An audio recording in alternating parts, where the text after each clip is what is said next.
Alors c'est vrai que M. Foy, il s'interroge depuis des années.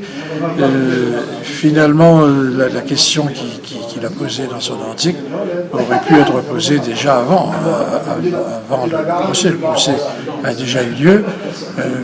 Personnellement, puisque je suis mis en cause dans cet article, je m'inscris en faux de tout ce qui a été dit.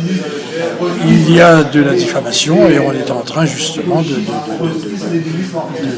mettre sur pied donc un procès en diffamation contre M. Foy, parce qu'on ne peut pas dire n'importe quoi parce qu'on a l'habitude de dire n'importe quoi. Et lui, c'est bien dans cette optique-là qu'il trace sa façon de procéder.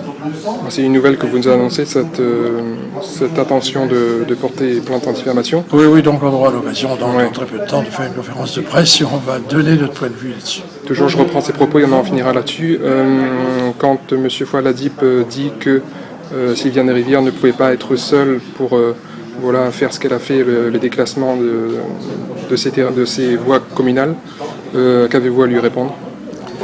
Ce que je pourrais répondre, c'est qu'il y a eu, j'ai même été entendu moi à l'époque, à Vérines, donc c'est quelque chose qui était connu, sans doute. Il parle mais tout ce qu'on avait à dire, nous on a dit à l'époque, donc on avait rien de plus à dire.